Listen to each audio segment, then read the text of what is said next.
आप देख रहे हैं सांझा पंजाब टीवी सांझे गल्ला विद योर होस्ट ज्योति। उम्मीद करती हूँ कि आप लोग सब तंदुरुस्त हैं, अपने आप को पॉजिटिव रखने की कोशिश कर रहे हैं और ज़िंदगी को जिंदा दिली से जी रहे हैं और अपने कॉन्फिडेंस को आप कायम रख रहे हैं। कहते हैं खुद अगर आप अपने आप पर जीत हासिल कर लेते हैं ना तो सारा जहान जो है वो जीता हुआ लगता है।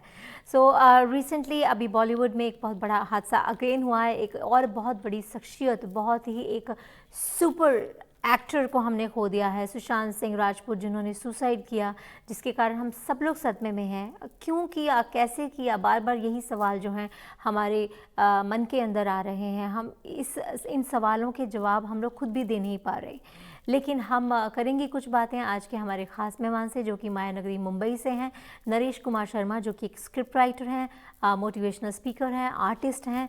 सो उनसे जानेंगे उनकी कहानी और साथ में जानेंगे माया नगरी मुंबई की कहानी। कुछ बातें होंगी उससे भी जुड़ी हुई और उम्मीद करती हूँ कि आज का जो एपिसोड है आप पसंद करेंगे। कहते कि एक बार एक इंसान ने समय से पूछ लिया कि मैं हार क्यों जाता हूँ। समय ने जवाब दिया कि चाहे धूप हो, छाँव हो, अंधेरी हो, तूफ़ान हो, मैं चलता रहता हूँ, मैं कभी रुकता नहीं हूँ। इंसान जो है वो रुक जाता है। रुकता कैसे है? अपनी ज़िंदगी की परेशानियों को देखकर, नाकामियों को देखकर। मैं ये कहती हूँ नाकामियों को देखकर, परेशानियों को देखकर कभी भी रुके ना, उनको सॉल्व करने की कोशिश करें, उनको झेलने की कोशिश करें, उन पर जीत हासिल करने की कोशिश करें। तो चलिए इसी अच्छे विचार के साथ मिलवाती हूँ अपने आज के खास मेहमान नरेश कुमार शर्मा। नरेश जी, वेलकम टू द स्टूडियो। कैसे हैं आप? बढ़िया जी, नमस्कार। आपके क्या हाल चाल है? मैं भी ठीक ठाक, बढ़िया बढ़िया। सो आप बताएं फर्स्ट क्लास। कोविड 19 का क्या माहौल चल रहा है और आप कैसे अपने आप को पॉजिटिव रखने की कोशिश कर रहे हैं? कोविड 19 का माहौल पूरी दुनिया में जैसा चल रहा है, बना के रखा हुआ है सरकारों ने, वैसा चल रहा है हर जगह पे। तो हम्म। है, बीमारी ऐसी शुरू हुई है जो लोगों को डिस्टर्ब कर रही है, लेकिन जैसे कि शुरू में हमने सुना था कि जिस आदमी की इम्यूनिटी स्ट्रांग है उसको कोविड 19 से घबराने की जरूरत नहीं है। जिसकी इम्यूनिटी खराब है हाँ उसके जी। लिए टेंशन वाली बात हो सकती है। हम्म। तो इसके बारे में मैं डिटेल में थोड़ा सा आपको बता देता हूँ कि जो इम्यूनिटी की हम लोग बात करते हैं, इम्यूनिटी खराब होने का मतलब क्या होता है ये अभी तक हमको समझ में नहीं आता था। इतना सा पता है कि इम्यूनिटी खराब का मतलब सिर्फ ये होता है कि हमारी रोग प्रतिरोधक शक्ति कम हो जाती है। पर हम्म। वो रोग प्रतिरोधक शक्ति कम कैसे होती है, इम्यूनिटी कम कैसे होती है, इसके बारे में लोग ज्यादा डिस्कस करना नहीं चाहते। वो डॉक्टरी लैंग्वेज में बात करते हैं, बट प्रैक्टिकली हमारी जो बॉडी है, जो 70-80 किलो का वजन का शरीर लेकर हम चलते हैं, ये सारा का सारा शरीर करीब करीब 1 लाख अरब हम्म। सेल्स का बना हुआ। हम्म। सभी सेल बचपन से ही 100% पॉजिटिव एनर्जी बनाते आ रहे हैं। हाँ जी। जब तक वो 100% पॉजिटिव एनर्जी बनाते हैं, आपकी इम्यूनिटी स्ट्रांग रहती है। जैसे ही उनकी पॉजिटिव एनर्जी बनाने की जो क्षमता है वो कम हो जाती है, वो 90%, 80%, 70%, 60% पे आ जाते हैं, तो हम्म। आपकी इम्यूनिटी डाउन चली जाती है। मतलब वो जो बॉडी के सेल हैं वो 100% काम नहीं कर पा रहे। हम्म। अगर 100% काम करते होते तो आदमी की, हमारी हिस्ट्री हमने देखी हुई है, चाहे नाम लेते हैं स्वामी दयानंद का, बुद्ध का, हाँ जी। रजनीश का, इवन मीरा का, इन्होंने जहर हम्म। भी पी लिया था तो भी इनको कोई फर्क नहीं पड़ा। हाँ जी। इसका मतलब उनकी इम्यूनिटी इतनी स्ट्रांग थी क्योंकि बॉडी के सेल आपके नेगेटिव एनर्जी एक्सेप्ट नहीं करते। कोई चीज हम्म। गलत अंदर आ जाती है और वो 100% काम कर रहे हो, तो नेगेटिव एनर्जी को वो चीज एक्सेप्ट ही नहीं करते। आप गले से अंदर ले जाएंगे, वो स्टमक में ले जाएगा, सवेरे स्टूल के रास्ते बाहर निकाल देगा, उसको यूज हम्म। बॉडी के अंदर यूज ही नहीं करेगा। हम्म।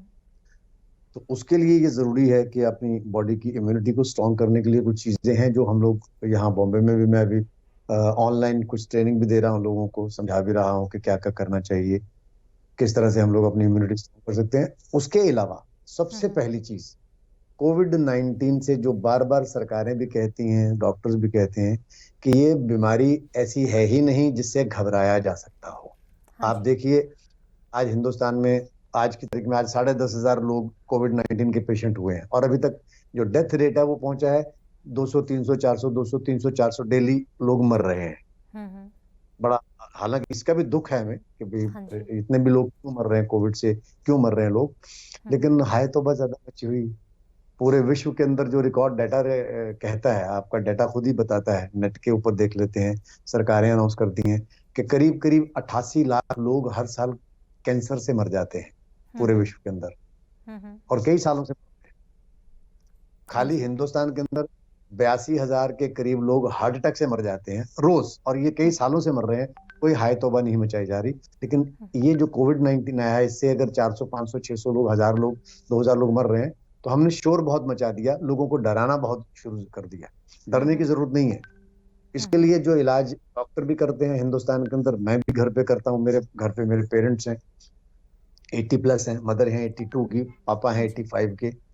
तो हालांकि चलो बाहर नहीं जाते, प्रिकॉशन हम लोग लेते हैं। प्रिकॉशन लेना जरूरी है किसी भी बिल्कुल। बीमारी के लिए। बिल्कुल। सबसे पहला प्रिकॉशन ये है कि जब भी बाहर निकलें, अव्वल तो पहली चीज है कि बाहर निकलने की जरूरत नहीं है, unless it is an emergency. आप ये सोच लो कि जंग पे जा रहे हैं इसलिए हम बाहर निकल। सही बात है। उसके उसके लिए आप मुंह पे जो मास्क पहनते हैं, या हम 2 गुना 3 गुना कपड़ा करके पहनते हैं। मैं भी जाता हूँ, मुझे हर तीसरे चौथे दिन कहीं ना कहीं किसी काम के सिलसिले में जाना पड़ता है। तो हम हाँ लोग जी। पूरा मास्क पहन के जाते हैं, और मैंने मास्क के ऊपर डिटोल छिड़की होती है थोड़ी सी, और हम्म। हाथों को पूरा हम लोग सैनिटाइज करके जाते हैं। हम्म। पहली चीज तो है कि मास्क मास्क समझ लीजिए कि आपके लिए भगवान है, वही बचा सकता है आपको। पहली चीज ये। दूसरी चीज ये है कि मैं ये मान के चलता था शुरू से, 2000, अब ये जब से कोविड-19 स्टार्ट हुआ, जब से सुनना शुरू किया था, हम्म। हम तब से ये मान के चल रहे हैं कि सवेरे जब सो के उठते हैं तो हमारे मुंह के अंदर कोई ना कोई कोविड का कीटाणु आया होगा। मान हम्म। लेते हैं हम लोग। हम्म। अब करें क्या? गर्म पानी पीना। दिन में अगर आप 16 घंटे जागते हैं, 8 घंटे 7 घंटे सोते हैं, तो 16 17 घंटे जागते हैं ना। हम्म। तो 17 घंटे में आप हर एक घंटे में आइदर या तो गर्म कप पानी पीजिए, या गर्म चाय का प्याला पी लीजिए, गर्म कॉफी पी लीजिए, गर्म दूध पी लीजिए, कुछ भी चीज गर्म हर एक घंटे में पीते रहिए। हाँ पहली जी। चीज। दूसरी चीज, हर रोज सुबह शाम 2 बार कर लीजिए या 1 बार कर लीजिए, गार्गलिंग कर लीजिए। उसमें फटकड़ी, नमक और हल्दी, इसमें से कोई भी 2 चीज डाल लीजिए जो आपको सूट करती है, जो आपको अच्छी लगती है। तो हम्म। गार्गलिंग कर लीजिए। तीसरी चीज है जो सबसे ज्यादा जरूरी है, रात को सोने से पहले एक हम्म। बार गर्म पानी की स्टीम ले लीजिए, भाप ले लीजिए। हम्म। तो जो कीटाणु आपके मुंह में आए भी होंगे, अगर दिन में बाहर जाने के बावजूद भी आए होंगे, मुंह ढकने के बावजूद भी आए होंगे, वो कीटाणु डाइल्यूट हो जाते हैं, वो सीधे स्टमक में चले जाते हैं, सवेरे स्टूल के साथ पास हो जाते हैं, बॉडी उनको एक्सेप्ट नहीं करती, रखती नहीं। हम्म। तो सही ये बात तो है। सीधा सा है इलाज। हाँ जी। बिल्कुल, ये जी। आपने बहुत अच्छी बातें बताई हैं। और अक्सर हम लोग क्या है कि थोड़ा-सा लापरवाह हो जाते हैं, कहते हैं कोई बात नहीं, क्या हो जाएगा ना। लेकिन आई थिंक अगर ये छोटी-छोटी चीज़ों को ध्यान में रखा जाए, और ये छोटी चीज़ें ही जो है हमें बहुत बड़ा फ़ायदा दे सकती हैं। अपने आप को हम क्योर करके रख सकते हैं। कहते हैं ना कि प्रिवेंशन ज़्यादा बेटर होती है बाद में दवाई खाने से या इलाज करवाने से। सो बेटर है कि इन बिल्कुल। चीज़ों को करके, इन नुस्खों को अपनाकर हम लोग अपने आप को प्रिवेंट करके रखें। जी जी, बिल्कुल बिल्कुल बिल्कुल। राइट। ये सो जरूरी है। हाँ जी। और नरेश जी, मैं काफ़ी सालों से आप मुंबई में रह रहे हैं, और मैं थोड़ा-सा आपके बारे में जानना चाहूँगी कि कब आप मुंबई आए, और कहाँ के आप जंपल हैं, कहाँ पे आपकी एजुकेशन हुई, आपका बर्थ हुआ? ज्योति जी, आपको तो पता है, बाकियों को भी बताना ये जरूरी है, तो मैं बता देता हूँ कि गुरदासपुर डिस्ट्रिक्ट के अंदर, पंजाब के अंदर, एक छोटा सा गांव है बालापिंडी, जहाँ आज हाँ भी जी। बस नहीं जाती, वहां हम पैदा हुए थे। हम्म। तो ऐसा था, बस पढ़ाई लिखाई करने के बाद शौक तो था अंदर, लेकिन कभी कह नहीं पाते थे किसी को कि हम लोगों को फिल्म इंडस्ट्री में जाना है, कुछ काम करना है। हाँ तो हाँ। बीच में एक बार मौका मिला था, रेडियो स्टेशन पे, ऑल इंडिया रेडियो स्टेशन पे वॉइसिंग के टेस्ट लिए जाते थे, ड्रामा हाँ हाँ। वॉइस करने के लिए। तो रहने वाला मैं पंजाब का था, और वहां जब से पहली बार मैं जब गया रेडियो स्टेशन पे, तो हिंदी के टेस्ट हो रहे थे। ओके। तो मैंने पहले हिंदी का ऑडिशन दे के क्लियर किया, फिर पंजाबी का ऑडिशन दे के क्लियर किया, और फिर कुछ दिन वहां पर हम लोगों ने 2 3 साल लगातार मैं रेडियो वॉइसिंग करता रहा। हम्म। बीच में मौका मिला बॉम्बे आने का। तो मैंने हालांकि किसी को बताया नहीं था कि बॉम्बे जाके मैं क्या क्या स्ट्रगल करने वाला हूँ। घूमने आए थे हम लोग, हम्म। लेकिन स्ट्रगल करते करते जगह जगह पे हेमा मालिनी जी के ऑफिस में फोटो बांट दी, जो इस तरह के बड़े बड़े ऑफिस है, सबके ऑफिस में हमने फोटो बांट दी, और हम्म। घर चले गए। और यहाँ से फोन आ गया। जब हम्म। फोन आ गया कि भाई आपकी एक सीरियल में सिलेक्शन की है, आपका शक्ल देख के हम लोग ऐसा कुछ कर रहे हैं, तो आ जाइए। तो आ गए। आ गए, हम्म। बस फिर उसके बाद आस्ता आस्ता आस्ता आस्ता काम कहीं मिला, कहीं नहीं मिला, पहचान हुई, दोस्ती हुई। ये एक चीज बड़ी अच्छी मिली। सूरज बड़जात्या को आई थिंक सारी दुनिया जानती है। उसके हम्म। पिताजी हैं राजकुमार बड़जात्या, जिन्होंने पिक्चरें, बहुत फैमिली ड्रामा वो ज्यादा बनाते हैं। हाँ हम जी। आपके हैं, हम साथ साथ हैं, प्यार, मैंने प्यार किया, ऐसी पिक्चरें जो बनाते थे। हाँ जी। तो उनके साथ एक मुलाकात हुई, तो उन्होंने बहुत अच्छी एक बात कही थी हम्म। कि अगर आपको, बहुत मतलब वो घर कर गई दिमाग के अंदर। मैं सबके लिए बोलता हूँ, आज दोस्त लोग मिलते हैं उनसे भी यही कहता हूँ कि यार, ये पल्ले बांध लीजिए, जिंदगी सफल हो जाती है। वो कहते हैं कि आप बहुत अच्छे एक्टर हो, आप बहुत अच्छे राइटर हो, बहुत अच्छे डायरेक्टर हो, कमाल के हो, पर इंसान अच्छे नहीं हो तो ये तीनों क्वालिटीज आपकी बॉम्बे के अंदर आके खत्म हो जाती हैं, कोई बिल्कुल आपको सही काम कहा, नहीं। बिल्कुल सही कहा। और बिल्कुल। अगर आपको थोड़ी बहुत एक्टिंग आती है, थोड़ा बहुत आप राइटिंग जानते हो, चिट्ठी पत्र जैसे लिखते हैं वैसे आप राइटिंग जानते हो, थोड़ी बहुत आपको डायरेक्शन भी आती है, आप एक्शन और कट टाइम पे कहना जानते हो, लेकिन इंसान कमाल के हो, बहुत अच्छे हो आप, हर दिल अजीज हो, सभी आपको पसंद करते हैं, तो ये तीनों क्वालिटी जो थोड़ी थोड़ी आप लेकर आए हो, फिल्म इंडस्ट्री आपके अंदर भर देती है। फिर आपको कुछ ज्यादा स्ट्रगल करने की जरूरत नहीं रहती। तीनों चीजें आपको इंडस्ट्री देती है, इंसान अच्छा आपको घर से बन के आना, वो हम नहीं बनाते। बिल्कुल सही कहा आपने, बिल्कुल। तो तो अगर घर आप पे किसी और इंसान का भी अच्छे हैं। झुकाव था इस तरफ, एक्टिंग की तरफ? नहीं नहीं नहीं नहीं, ऐसा कोई नहीं था। ना कोई जहाँ तक बैकग्राउंड मैं ऐसी जानती थी। हूँ आपके फादर आर्मी में थे। हाँ, वो आर्मी में थे, अभी रिटायर हो चुके हैं, घर पे हैं। ओके। दादा हमारे किसी जमाने में फ्लूट बजाया करते थे, ऐसे ही शौकिया तौर पे कभी गाने गाते थे, हम लोग बचपन में सुना करते थे उनको, जब वो खेतों में हमें साथ में ले जाते थे काम करने के लिए। उसका हमें पता है थोड़ा सा, बट वो भी ज्यादा इतना शौक था नहीं किसी को। मुझे लगता है कि और अपने घर के मैं अकेला ही आदमी हूँ जो एक अच्छा, नई लाइन पे चल पड़ा था। तो पहली फिल्म आपको कौन सी फिल्म करने का मौका मिला, किस टीम के साथ आपको काम करने का मौका मिला? देखो, पहले छोटे छोटे तो आगे जो स्ट्रगल किए थे वो तो बहुत किए थे। कभी छोटी फिल्मों वालों को भी, फिल्म वालों को भी पास भी जाना पड़ा, बड़ों के पास भी जाते थे। बट जो ढंग का काम मिला पहली बार, वो राजश्री में ही काम मुझे मिला था। वो पिक्चर थी हम साथ साथ है, छोटा सा रोल था। उनकी पिक्चरों में आपने देखा होगा कि हर पिक्चर में एक उनको सरदार रखना होता है, हाँ जी। चाहे वो छोटा हो चाहे बड़ा हो। तो फॉर्चुनेटली जब हम साथ साथ हैं की शूटिंग स्टार्ट करने लगे, तो किसी ने मेरी एक सरदार के गेटअप की कोई फोटो रख दी उनके सामने, जो मैंने कहीं काम ऑलरेडी किया ओके। हुआ था, या भी ओके। टेलीफिल्म मैंने की थी फिर। बस उनको पसंद आ गया, बोले इसको बुलाओ, 2-4 दिन का काम है, देखते हैं क्या कितना कर सकते हैं। तो उसमें मैंने काम स्टार्ट किया था, हम साथ साथ हैं। फिर ओके। उसके बाद आहिस्ता आहिस्ता वक्त गुजरा, अनीस बज्मी के साथ दोस्ती हुई, बहुत अच्छे डायरेक्टर हैं, उनसे सीखने का बहुत अच्छा मिल रहा है मौका, क्योंकि वो राइटर कमाल के रहे हैं, अभी भी कमाल ओके। के राइटर। वाह। उनके साथ में मैं जुड़ा नो एंट्री में आके। नो एंट्री में पहली बार जब उन्होंने मुझे कहा कि पिक्चर लिखोगे मेरे साथ, मैं घबरा गया, क्योंकि मैं राइटर बनने तो आया नहीं, यहाँ तो एक्टिंग करनी थी मेरे हाँ जी। को। तो उन्होंने बोला कि नहीं, पहले तो उन्होंने कहानी सुना दी मुझे नो एंट्री की पूरी, और सुनाने के बाद मुझे, you have to assist me. मैंने कहा जी, वो पहले तो राइटर की बात करें, मैं कहा जी मैं राइटर हूं ही नहीं, तो आप जबरदस्ती बना रहे हो। दोस्ती हो गई थी उनसे। तो तब उन्होंने फिर नो एंट्री की जब कहानी, तो मैंने ऐसे ही अनमने मन से एक सीन लिख के ले गया उनके, मैं कहा जी एक सीन में लिख के दिखाता हूँ, अगर पसंद आएगा तो आप सोच लेना, नहीं हाँ पसंद हाँ। आएगा तो एक्टिंग करा लेना, बाकी छोड़ देना। ओके। फॉर्चुनेटली सीन लिख के ले गया, जाके दिखाया, तो बस उन्होंने सीन साइड पे रखा पढ़ के, और फड़क से बोले तुम बैंक में नाम क्या लिखते हो, चेक काट के मेरे हाथ में दिए, बोले तुम you are writing as an assistant to me. Okay. Okay sir. फिर वो दौर शुरू, फिर उनसे सीखने का बहुत है, मतलब वो पहली पिक्चर थी जिसमें मैंने उनसे सीखना शुरू किया। अब भी सीख ही रहे हैं, हालांकि अभी जो लास्ट पिक्चर बनाई हमने पागलपन थी, उसमें उन्होंने मेरा नाम को राइटर में दे दिया। मैंने कहा हाँ सर अभी जी। तो सीख, अभी तो बहुत कुछ सीखना बाकी है आपसे। बहुत तो ये बढ़िया। दौर चल रहा है, साथ में एक्टिंग भी कर लेते हैं जी। बहुत अच्छा। तो आप फ़िल्म इंडस्ट्री के अंदर रहते हैं, सभी लोगों से मिलते हैं, बड़ी शख्सियतों से भी मिलते हैं। एक्चुअल में क्या इतना ज़्यादा डिप्रेसिंग माहौल होता है वहाँ, इतना डिप्रेशन होता है जिस तरह से अभी रिसेंटली सुशांत सिंह राजपूत, जो कि बहुत अच्छे अदाकार थे, बहुत अच्छे एक्टर थे, और बहुत उम्मीदें थी उनके फॉलोअर्स को, उनसे, उनके फैंस को, उनके परिवार को, उनके को एक्टर्स को, और उनकी जितनी भी फिल्में आई हैं, स्पेशली एम एस धोनी से तो उन्होंने एक बहुत अच्छी पहचान बना रखी थी और आगे फ्यूचर भी उनका बहुत अच्छा रहता। लेकिन उन्होंने अभी रिसेंटली सुसाइड किया है, जिसके कारण सारा फिल्मी जगत, सारी दुनिया, उनके फैंस, इवन विदेशों में हम लोग भी लाइक बहुत अपसेट हैं उस वजह से। सो क्या वाकई इतना डिप्रेस माहौल होता है वहाँ पे कि इंसान इतना ज़्यादा डिप्रेशन में चला जाता है? ये कभी कभी ऐसा बन जाता है माहौल, थोड़ा सा आदमी कमजोर हो जाता है। हालांकि बहुत अच्छा लड़का था वो, बहुत अच्छा एक्टर, बहुत अच्छा था, इंसान बड़ा अच्छा था, हर तरफ से उसकी तारीफें सुनी, कभी उसके बारे में कोई गलत चीज हमने सुनी नहीं हाँ इंडस्ट्री के जी। अंदर। हाँ जी। बहुत अफसोस हुआ हमें, बहुत शौक लगा कि यार सुसाइड करके भाई चलो, आदमी बीमार होके मरता है, नेचुरल डेथ की होती है तो अलग बात होती है, लेकिन यार सुसाइड कर लेना डिप्रेशन में जाके, ये समझ में हमारी भी नहीं आया।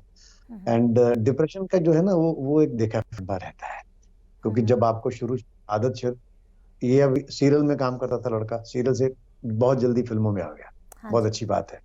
हाँ जी, जैसे फिल्मों में आया, बहुत अच्छे ब्रेक मिलने शुरू हो गए, हम्म, बड़ी फिल्में की। पीके की फिल्म आपने देखी होगी, पीके में भी इसने ही हाँ वाज जी, प्लेइंग, हीरो ही था उसमें, उसके अगेंस्ट। बिल्कुल, आपने आमिर खान को मैं सेकंड हीरो मानता हूँ, उसमें फर्स्ट हीरो तो यही था, अनुष्का शर्मा के सामने। हाँ जी, बहुत अच्छा काम किया था उसमें भी इसने। बहुत अच्छा काम किया था उसमें भी उसने। हम्म, लेकिन डिप्रेशन का पता क्या होता है कि हम लोग कभी कभी इस उम्मीद के साथ जुड़ जाते हैं कि हमारी जिंदगी में भी जो बहार शुरू हुई है, अब ये ऐसी ही रहने वाली है। अब हम्म, ये बाग हरे ही हरे रहने वाले, अब मेरी जिंदगी में अच्छा ही अच्छा होगा। हम्म, कभी कभी उस उम्मीद और वो आदत डाल लेते हैं हम लोग कि अच्छे की ही आदत डल जाए। हम्म, हम लोग सोच नहीं सकते कि कभी जिंदगी में रुकावट भी आएगी, हाँ कभी कुछ जी, प्रॉब्लम भी आ सकती है। हम ये इमेजिन नहीं करते, हम लोग उसको एक्सेप्टेंस नहीं देते, मेंटली हम लोग एक्सेप्ट नहीं करते। बिल्कुल, और जब वो घटना घटती है जो हम एक्सपेक्ट नहीं करते, तो वाकई आदमी टूटता है।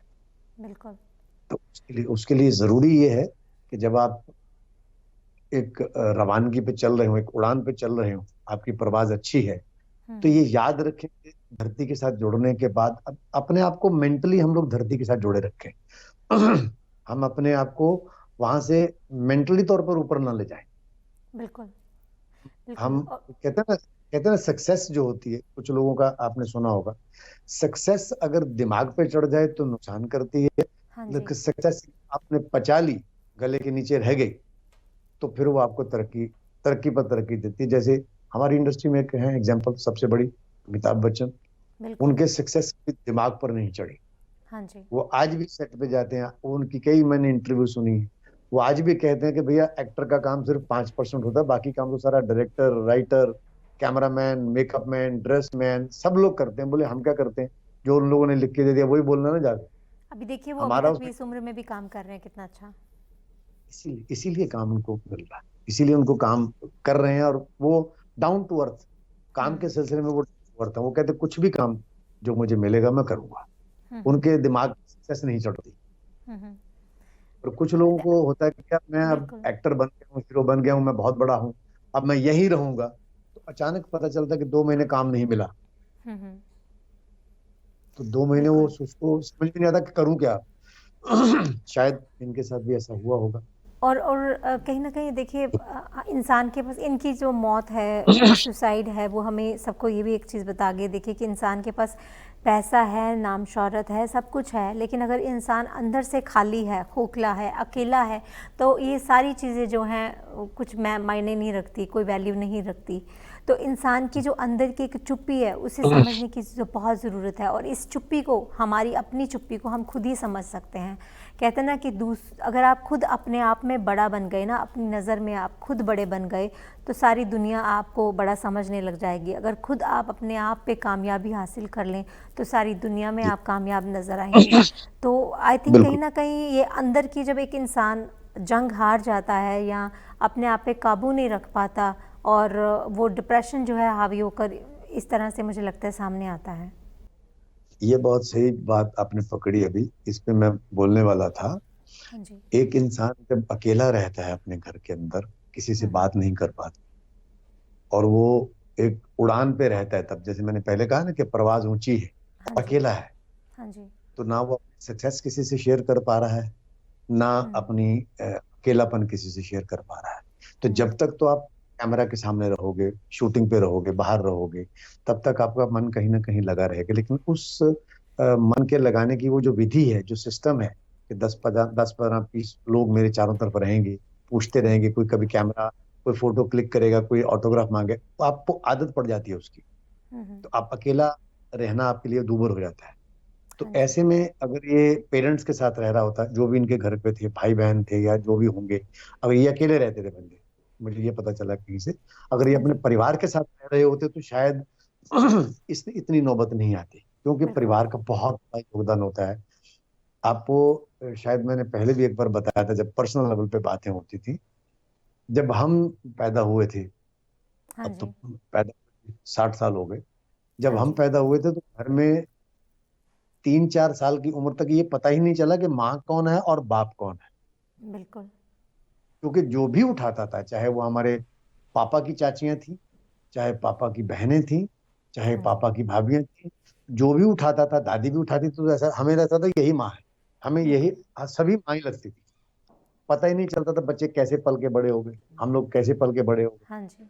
ना बाप को पता होता था, बाप सभी को बाप ही मानते थे। हाँ, बोलना थोड़ा थोड़ा होश आनी शुरू हुई तो मालूम पड़ा कि नहीं, इसको माँ बोलते हैं, इसको बाप बोलते हैं, इसको दादा बोलते हैं, ये दादी है, ये चाचा है, ये चाची है, तो समझ में आना शुरू हुआ। जी। अदरवाइज शुरू में तो पता ही नहीं चलता, इतना प्यार मिलता था घर के अंदर। अब वो जो प्यार वाले दौर हैं वो अब खत्म हो गए। अगर वैसा बिल्कुल, प्यार जॉइंट था फैमिली आज, का जो एक कल्चर है वो भी खत्म होता जा रहा है। बिल्कुल बिल्कुल, अगर वो ज्वाइंट फैमिली आज भी होती तो हाँ जी। सुसाइड के केस इतने नहीं होते जितने आज के दौर में दुनिया में हो रहे हाँ जी। हैं। ये मेरा बिल्कुल। मानना है, ये मैं ऐसा। बिल्कुल आप सही कह रहे हैं, क्योंकि अ, अगर घर में हमारे साथ और फैमिली मेम्बर्स हैं तो हम अपनी सॉरोज़, अपना दुख, अपनी परेशानी जो है उनके साथ शेयर कर सकते हैं। इसी तरह से अगर सुशांत के साथ भी अगर उनके कोई फैमिली मेम्बर रह रहे होते तो मुझे लगता है कि ये नौबत, ये जो सुसाइड का जो एक किस्सा है, ये इतना आगे ना बढ़ पाता। कहीं ना कहीं उनको अपना बिल्कुल। सॉरो या अपना टेंशन, स्ट्रेस शेयर करने के लिए कोई ना कोई साथी मिल जाता। लेकिन बात ये आती है, देखिए, अगर फैमिली मेम्बर्स को पता है कि हमारे परिवार के इस मेंबर को डिप्रेशन की प्रॉब्लम है, वो एंटी डिप्रेशन मेडिसिन्स उनकी चल रही हैं, उनका काफ़ी सालों से ट्रीटमेंट चल रहा है, फिर भी उनको अकेला क्यों छोड़ा जाता है? किसी न किसी फैमिली मेम्बर को, जैसे उनके हमने सुना है फादर अकेले रहते थे, तो इस तरह से फादर उनके पास रह सकते थे, तो दोनों एक दूसरे के साथी हो सकते थे ऐसी सिचुएशन में। ये ये ज्योति जी, पता क्या होता है, कभी कभी आज के दौर में आपने देखा होगा कि ईगो ने बहुत बड़ा घर कर रखा है हमारे दिमागों के ऊपर। हम्म। मैं चाहता हूं कि मैं अपनी मर्जी से जिंदगी जीऊं, मेरे पिताजी चाहते हैं कि नहीं, बेटा हमारे हिसाब से काम करे, माँ चाहती है बेटा हमारे हिसाब से काम करे, हम्म। पत्नी चाहती है मेरे हिसाब से काम करे, और पति चाहता है कि ये सब लोग मेरे हिसाब से काम करें। हाँ जी। तो ये जो सोच है ना हमारे अंदर, ईगो वाली, हाँ कि जी। मैं सही हूँ बाकी गलत है, मैं सबको सही करना चाहता हूँ। दोस्तों, आप देख रहे हैं सांझा गल्ला विद ज्योति। इसी के साथ हम लेते हैं एक छोटी सी ब्रेक, वापस फिर लौटते हैं कुछ ही देर में।